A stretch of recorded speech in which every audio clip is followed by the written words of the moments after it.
Good evening बच्चों, आज class 10वां का मैथ का कुछ फार्मूला है, अलजेब्रा एलगोरिथम जो पढ़ा है। इसमें नेचुरल नंबर यानी प्राकृतिक संख्या क्या है। तो प्राकृतिक संख्या जो है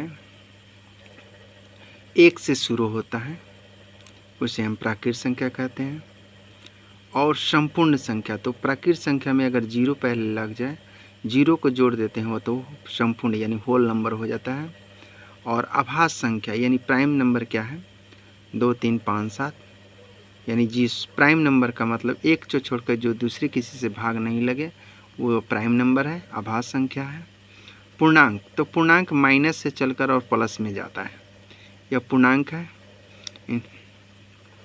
तो इंटीग्रेस संख्या है। धन पूर्णांक, धन पूर्णांक का मतलब जो प्लस में जाता है, शून्य समझता है। ऋणात्मक मतलब जो माइनस में जाता है। और आगे है कि पूर्णांक संख्याओं को हम जेड से सूचित करते हैं, यानी जेड एक्स वाई जेड किसी भी संख्या से हम सूचित कर सकते हैं। अगला है सम एवं विषम संख्या है। तो इवन माने तुमको बता दे, इवन माने सम होता है, ओड माने विषम होता है। तो सम मैंने जोड़ा जिसके 2 से भाग लग जाए और 2 2 प्लस करो, उसमें जो है कि सम संख्या है।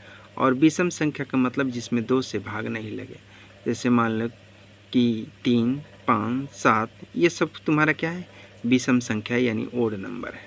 1 3 5 7 ये सब क्या है।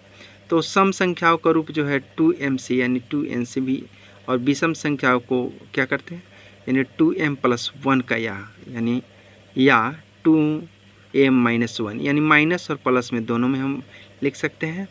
तो परिमेय संख्या, तो यानी रेशनल नंबर के परिमेय संख्या उस संख्या को कहते हैं जो p/q के रूप में व्यक्त किया जा सकता है, जहाँ p और q दोनों पूर्णांक हो और p और q बराबर जीरो नहीं हो। q और जीरो इसमें मैंने q से संबंधित सूचित किया जाता है कि दोनों बाटा जो है एक दूसरे को बराबर ना हो, इसी को हम परिमेय संख्या कहते हैं। ठीक है।